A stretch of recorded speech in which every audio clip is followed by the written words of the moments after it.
Dear Church, let's talk parenting and technology with Joe Wells. Hello and welcome to the Dear Church podcast. I'm your host, Chris McCurley. We have my good friend, Joe Wells, a regular on the podcast, been on here a couple of times. Wanted to have you come on and talk about a new book that you have coming out, but also the contents of that book and how that relates to parenting in the digital age. Man, Joe, thanks for taking time out of your schedule. Appreciate you loaning us your son last summer for an internship here at Walnut Street. And for all you do for the kingdom, let's talk about all that before we talk about the book. Tell us about you, how things are going in life, and then all that you're doing with Cowell Publications and all that. Well, Chris, thank you so much, man, for having me to come on. I really do appreciate it. And quite honestly, thank you for taking care of Colton. I'll just start there since you started there. Colton's our oldest son. He's a senior at Freed-Hardeman Bible major and photography major, I guess. But anyhow, Chris, thank y'all so much for helping to shape him. But yeah, we're blessed. I've been in ministry not long enough, but long enough to know a few things. But in our ministry, part of that has been learning the print side, the publishing side of ministry. And so in 2012, we formed Cowell Publications, and since then have been publishing resources for the Lord's church that are intended to strengthen the home. It is our, underlying fundamental belief within our company that if the church is going to be stronger, the home has to be stronger. You don't strengthen the pew without the home. Right. And, the church was always there. We come together to celebrate, to praise God, to encourage one another, to edify and equip. But the main place of discipleship, looking in the Bible, was always in the home. And so we call dads up to lead in the home the way that God intends. Mothers, we call them up to lead appropriately in the home the way God intended. And we don't believe kids are exempt from that. There's instruction in the Bible regarding children. And so that's what we try to do. We try to offer resources, encouragement, education, and then we get to travel the country. It's a really neat and unique ministry. Since 2019, the second half of that year, we've been in full-time gospel meeting work, youth rally work, men's days, families events. And so this is what we do, which then when you look at the book that we're talking about today, Connected, Parenting Faithfully in the Digital Age, it just follows along with our ministry. And we've been blessed. We have 4 children. Aaron and I have 4 children. And it's really cool to see the older kids becoming a part of the ministry as they age and helping with the podcast or YouTube or whatever it is, and even finding talent. Colton yesterday was at something and he said, "Dad, this guy's good." And I said, "Well, find out if he writes. We may need to bring him on board." So I guess he's my talent search too. So there you go. Anyhow, that's what we do, but that's where Connected came from. Yeah, I love it. I would like to say that Colton chose to come to Walnut Street because he wanted my mentoring and he really felt like that I could give him everything that he needed in ministry. When the truth of the matter is, he was intrigued by Walnut Street, but more intrigued by his girlfriend who worships here. So I think that was an added incentive. Yeah, Sarah's great. And Colton was great. And your family is great. We love you and thank you for what you do. And let's talk a little bit about the book. I've got a copy of it right here. I reviewed it on Facebook and Amazon, and I know a lot of other guys have done so as well. What I like about the book is a lot of things, but one of the things I really like is that you didn't take this hardcore, prudish approach that all technology and social media and everything is of the devil, and therefore we should just take an Amish approach or whatever and just completely abandon it and never get close to it because it has no purpose whatsoever that's good. I appreciate that you said no. There's some good, and definitely we need to exploit it when it's good, but we need to have a balance, and we need to be able to say, hey, here's some lines that we have drawn. So talk a little bit about that first, about how we can be balanced in our approach to technology as parents. Yeah, and I appreciated you picking up on that, quite honestly. And here's why. I say this: we're not going back. Yeah. I do not see any trends as I study culture or any trends as I see where we're going that it's going to become less technology oriented. No, that's It's true. only going to become more. And so with that in mind, we've got to really stop to think about what our purpose is as parents and even, in the Lord's church. And obviously, we got to think souls. We've got to think longer than just right now. I call that we can't just play the short game. We've got to play the long game. And the Mm-hmm. long game is eternity. The long game is directing their hearts to want to seek Jesus, even when they're out of our home, not just don't embarrass me while you're in my home. It's not just behavior modification. So with that in mind, no, we've got to teach them how to deal and function with technology in a healthy, God-honoring manner, right? Yeah. And so, no, I do not believe, number one, it's going away. Number two, I don't believe at its base, it's all bad. I mean, look, brother, you and I are sitting here talking over a wonderful podcast that's going to go out and reach thousands. I would say millions, Chris. Let's say millions, right? Yeah. But Yeah. but it's good. It's good. It's good content, and there are multiple shows that you would look at and go, okay, I would love for that to be something that can help shape the worldview of my children, to shape the worldview of moms and dads, to help encourage to greater levels of faithfulness. And so when I think about technology, I do have to be honest with it. It's not all bad. And if I said it was bad, then I would be hypocritical because I use technology on a regular basis. So the key then is, how do we walk that line? Because it's a fundamental, reality that we're seeing some negative effects in the lives of our kids when it comes to overuse of technology, when it comes to not just what they see, but obviously that's a big part of it, but identities that are shaped by likes and shares and whether or not, someone wants them in their Snap, things along those lines. You're starting to see identities and emotional well-being tied to technology. And so from that side of things, that's where in the book Connected that I really want to start drawing parents' attention to are some of those, I don't want to say struggles, but they really are. You've got to be aware because most teenagers haven't developed, and most preteens, quite honestly, because of their brain development, they have not developed those inhibitions or those let me stop before I go too far concepts. And part of that's because it starts in the prefrontal cortex, of which, and now a lot of people who are looking at the development of the human brain are saying that doesn't fully develop until the age of 25. Yeah. Yeah, and one of the points you make in the book that I thought was really good, and I guess I knew this, but it causes you to stop and think for a minute. You and I still remember when there was no internet or when it was just getting started, in the mid-90s. Not so for teenagers growing up today. This is all they've ever known. All they've ever known is a phone or technology at their fingertips, internet, all that kind of stuff. It's a technological world that you and I got to kind of slowly get introduced to, whereas it's not the case with teenagers today. And so what are some things that you have seen, maybe personally in your own family, but also just in your travels and things that kind of made you want to write this book? Maybe some experiences that you've had or talked to other people about that said, yeah, we need something like this. Yeah. And to your point, I mean, there are many individuals who have labeled that we immigrated into technology, Gen Xers, especially baby boomers, but Gen Xers, we immigrated in.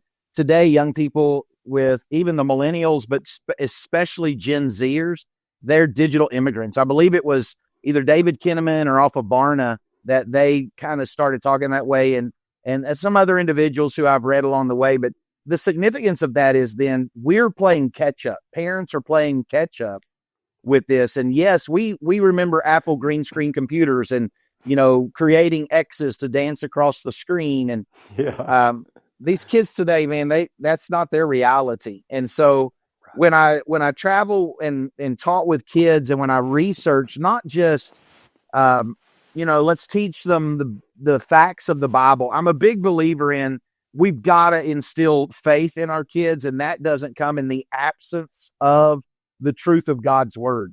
So let's teach them God's word. However, what I was seeing was there was a big disconnect, Chris, a disconnect between what they were learning on Sundays and Wednesdays in their Bible classes and some of the decisions that were being made on Friday night. I started learning that early in my ministry. But then as I continued to study the emotional well-being of kids and some of the trends, and you understand, I'm not the guy who's been doing this the longest. I'm sure there's others out there. I've been looking at this since about 2008 and studying trends along the way. And what I started noticing is that the more technology advanced, the higher levels of anxiety that started showing up in the studies. The more technology advanced, the higher levels of depression started showing up in the studies, which then really made me go, okay, we are becoming more and more connected, but in that we're becoming less and less emotionally happy, which is really, it may shock you, but the generations that are the most connected at times, they seem the most disconnected, or at least the less fulfilled. And part of that is because you and I could turn it off. Growing up, if we got bullied or if there were things going on at school, you either had a phone call that was, going to come by a landline connected to the wall. And if you were really cool, you had a really long, stretchy cord, if you were somebody, you could afford the brick cordless. Kids don't get to turn it off today. There is no escape. When they go to bed, the internet stays on. And as flip phones, we started our kids off with flip phones, but that's a rarity. Smartphones are it. Smartphones open up a world of apps. Parents, maybe they're aware, maybe they're not aware. So you asked your question, what was kind of the basis of the book and why did I start it? What am I seeing? It was really a sense of, there's some real health issues going on here, but I firmly believe that it's creating a disconnect in the home. When moms and dads can sit and scroll without talking to each other, it's a disconnect within the marriage. But when you start talking about families who are so busy going here and there, and their main source of communication is a text or some sort of social media app, messaging app, you really start talking about, man, the I don't want to say the destruction because that sounds bad, but the effect it has on the home, thus going back to the effect it has on the church. And so it was like, look, let's just be aware of these things. Let's not run away from technology, but let's learn what our main purpose is, right? As parents, we set the course for our homes. So what is the purpose of our home? What is the purpose that we want? And of course, that's heaven. That's hearts that seek Jesus. But if that's the basis, then let that permeate our use of technology. And your kids will grow up eventually appreciating the boundaries that are set. I'm not saying it's going to be easy because, look, you're a rarity in our culture if you say, hey, we're only going to spend the amount of time that the Academy of Pediatrics say you're supposed to spend on this. And I don't know many people who do that anyway. You saw some of the statistics in the book about what they say is healthy.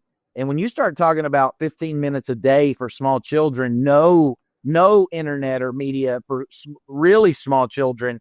And then that goes up incrementally, to where it was like 2 hours, 3 hours for teenagers. You're like, they spend more time on technology of that in, a day at school than not. So it's just educating. That's why the book was written, encouraging parents to consider the purpose of their family. And then also kind of saying, hey, look, you're not a bad guy because you are aware and you want your children to seek Jesus. No, I love that. And, all these things that we're talking about, you mentioned this in the book that, the inordinate amount of time spent, the disconnect and all that, it's a symptom of a bigger problem, right? You have all these symptoms, but then you have the bigger problem. And I'm going to use a term that you didn't exactly use, but it's an idol problem, right? It's an idolatry issue to the point that if it consumes us and causes us not to put God first or to push God to the back burner, then obviously that's the major problem. And you do a very good job of compassionately and gently approaching that, but also saying, hey, here's the bigger issue that results from this, and here's why we need to fix this. Talk a little bit about that, if you would. Yeah, I believe, we always talk about identity and self-esteem and things along those lines. I am a firm believer that as parents, as those who work with young people, and even in our own lives, look, this is impacting us too. We can't just always talk about it as it impacts kids. We need to be God-esteemed people. We need to be God-centered people. And by that, I don't mean, okay, you told me to read my Bible, go to worship. Yes, do all those things. I'm not downing that at all. As a matter of fact, I would encourage all of us to greater levels of that. But what I'm saying is this: when my identity comes by what I have portrayed on the internet, then my identity is all about me being something and not advancing who God says I am. And thus then I decrease who God is. And so our ultimate goal in this life, while we're here on this life, I firmly believe Matthew chapter 5, verses 13 through 16 is whatever we do, we're to bring honor and glory to God. And so use the technology to that end. Use the technology, use your life to that end. Your life belongs to him anyhow when you obey the gospel. You've died. Paul said, I've been crucified with Christ, right? We talk about standing behind the cross. Well, how many times on social media do your friends look at, or your kids' friends look at social media and go, oh yeah, that's an individual who's hiding behind the cross. I don't know if that's the main message, but it stems from the greater problem. And that greater problem is we are seeking validation, and our kids especially. Think about the adolescent mind. Oh man, they deal in the neighborhood of always and never. Sure. Everybody's going to be there, Dad. No, they're not. But in their mind, it's a mind of extremes, and that's because of the way their brain is developing. So as you get deeper into the adolescent brain and you start learning, they don't process information the way that you process information. Right. They operate in extremes. And that doesn't mean that God made a mistake when he made the brain to go through the maturation process. But as adults, we've got to understand that about them. And so is it going to impact them whether or not they're included in certain things? If they see other people having fun and pictures taken on social media and they were left out of it? Absolutely it is. But that's where we as parents not only need to set the trajectory of our home, where our children know that heaven is our number one goal. While we're here on this earth, it's to glorify God.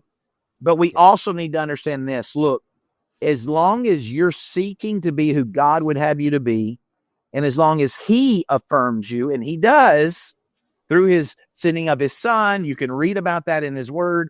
God has affirmed those who love him. And he really even has affirmed those who don't, because even he sent Jesus to die for those who have yet to obey him.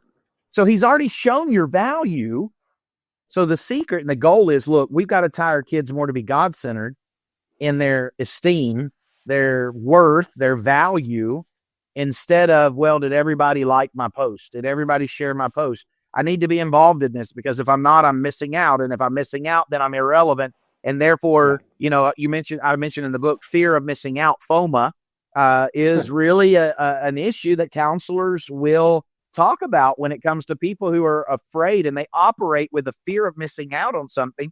So therefore, every time the phone dings with a notification, they feel like they've got to take it out and look immediately, because there's a possibility they're going to miss out.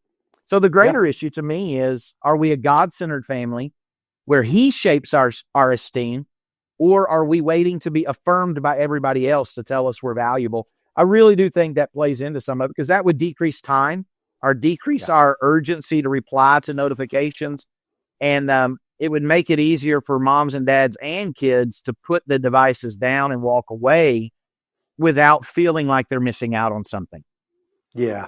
It all comes back to identity. I like how you phrase that, where do you get your self-worth from? So that is the bigger issue. And I love that you approached it that way in the book. Also, you give some strategies. You don't just talk about, hey, here's the potential problems. You give solutions, which is, what we've got to do, right? You got to tie it all up and put a nice little bow on it. And so talk about some of these strategies. You don't want to give away the entire book necessarily. You want some people to read it, but talk about some of the strategies that you think can be helpful as far as drawing these lines and keeping this balance.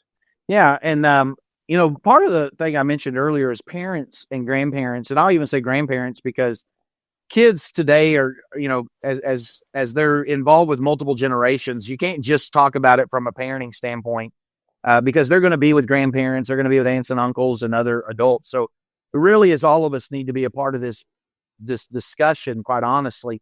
But it is one of those things. Look, we've just got to be aware. And so our children in our home, I mentioned starting off with flip phones.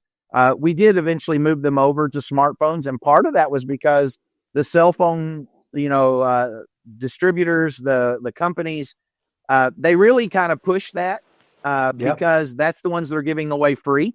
You would think, we'll give you a flip phone for free. No, we're going to give you 2 models ago, the smartphone for free, right?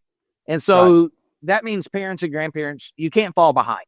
You've got to stay up on what's going on, how to, safeguard your home, set those boundaries and things like that. I do believe that it's healthy to have only a certain, amount of time on the phone. And so there needs to be an agreement to that. And I would offer, you want to get your kids to buy in, but I also realize that our kids are not going to buy into every form of boundary.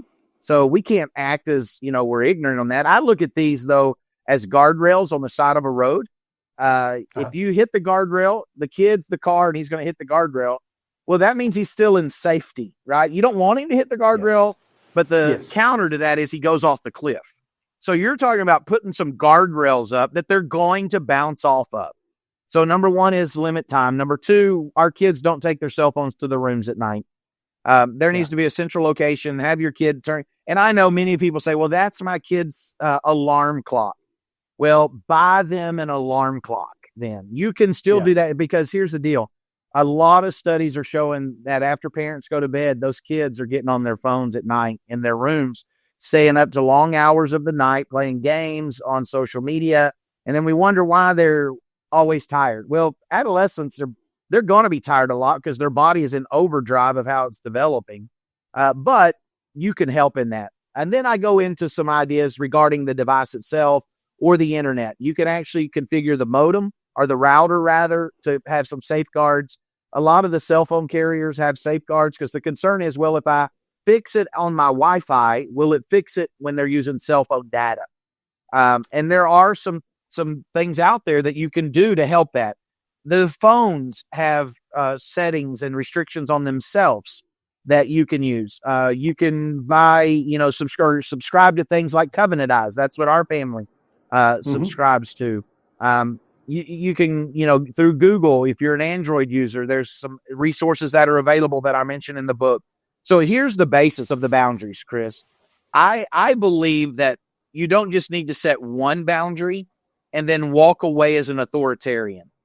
I believe, number 1, this needs to be a conversation between you and your child. And no, I don't expect the child to appreciate everything you're trying to do as a parent. But the goal is your child buys in.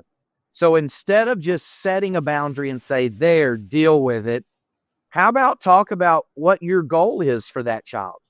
You set your son or daughter down and you say, hon or buddy, look, my goal, and I'm going to be accountable before God for this, is to direct your heart to want to seek Jesus, to guard your soul as much as is possible with me. And so I'm trying to do that. And I'm just going to ask you to understand that I'm going to give an account as a parent for what I did and did not do. So I'm just trying to do that. Right. And then you start talking about maybe some of the dangers. It's not just, I don't want you to see pornography. There are some bad players online who will pose as children and they will try to coerce teenagers and pre-adolescents into conversations or into sending pictures. Child predators are out there. It's also about your future. A lot of college recruiters and a lot of business leaders, they will look at your social media footprint to see who you really are. You claim to be this. Do I see anything on your social media that says that's who you are? As a matter of fact, one of the things I bring out in the book, a lot of employers go to your social media looking for reasons not to hire you. And so all of this is a bigger picture than just dad's trying to be a mean man. So all of those things, I believe in a multifaceted approach, right? I believe in the personal approach. I believe in the time limiting approach, the device limiting approach. But then I also believe let's get some things on the device that will not allow them to download every app they want. You need to be a part of that as a parent. It needs to be restricted in what they can download. But then on top of that, parents, you have got to be aware of what these apps are, what they do, because there's a lot of apps out there that they'll put a face up being one thing, but when you click on it and go behind closed doors, it's totally different. So nothing replaces being an intentional parent. You cannot put enough security devices and boundaries up that would replace your responsibility as an intentional parent. Amen. Good stuff, Joe. Again, the book is Connected, and you can find it on Amazon, I know. Where else, Joe? And also, anything else about the book you want to let our viewers and listeners know about? Well, I just appreciate everybody who's put out on social media a review and on Amazon. You can get it on Amazon. It shot up to number 3 in its category, which was a huge blessing. Yes. You can get it at kaiopublications.org. That's our website, Kaio, Kaio publications.org. You can get it either place, but here's why I've been pushing people to Amazon. It's because the goal is to get the book in front of people that I normally would not interact with. Not everybody knows who Kaio is, and that's fine, but everybody knows who Amazon is. And when they go looking for parenting resources, the goal is, what can we do to get good God-centered material out in front of people? And so, believe it or not, by offering a review on Amazon, by giving it a rating on Amazon, and by buying it on Amazon, you actually help boost the book and get it in front of people who may not otherwise see it. So, yeah, I would love kaiopublications.org, but there's a bigger picture here. So yes, for sure. And again, I highly recommend it. Great book, great material, easy to read. It's not cumbersome. It's not, so big that you can't just sit down and go through it and process it and apply it. So I appreciate that part of it as well. Hey, Joe, thanks for being with us today. I appreciate you taking time out and appreciate everyone for tuning in today. Hey, we just had the Super Bowl. You are an accomplished football player from high school and college days. Your brother played for the Packers. What did you think? Did your team win? Hey, I didn't have a team in that, but I have to tell you, I'm glad that it ended up the way that it did. I really am. I think Jalen Hurts, his story is one that any sports fan can look at and say, here's a guy who was benched. He lost a starting job. He left and he went to another school. And now all of a sudden he's the Super Bowl MVP. So his story alone to me is what took the day. That was it. So yeah, I'm okay with the way it turned out. Yeah, I was too. I wanted a little better game. I didn't have a dog in the fight, but one thing that I like is certain guys and certain stories with guys, and we can debate whether they're the best guys off the field or not. I don't know them, but I like Mahomes. I like Hurts. I like Saquon Barkley. And, you talk about technology, social media, it kind of gives you a glimpse, especially like Saquon Barkley. If he's not a follower of yours on social media, that guy really presents himself well. And so I just like rooting for certain players. And Andy Reid I really like. And so good for them. I mean, everybody involved. But I was hoping for a little better game, but oh well. So were you okay with the outcome, the team who won? Well, I'm a Cowboys fan. Bless your heart. That should tell you everything that you need to know about how I feel about the Philadelphia Eagles. But, and my first preaching job was south of Kansas City. And those folks are nuts in a good way. I loved the atmosphere with Kansas City Chiefs football. And so, I guess if I was rooting for one or the other, it'd probably be Kansas City. But hopefully the Cowboys will be there before too long. And I could get behind the Titans as close as I am now, but they're as bad as the Cowboys. So I know they are, man. It's rough. If you're a local fan, it's rough. But if you're a Cowboy fan, you've had some really rough years. Don't worry. Jerry Jones has it all figured out. You're good. He's going to fix it all. Yeah. Hey, Thank everyone for tuning in today. If you have a specific question about today's episode, please email me at chris.mccurley@rippleoflight.com. If you have a question for Joe, we will forward it on to him, and I'm sure he would be willing to answer any question you might have. Joe, thanks again, buddy. Thank you. And thank everyone for tuning in. Until next time, may the Lord bless you and keep you. Sincerely, Chris.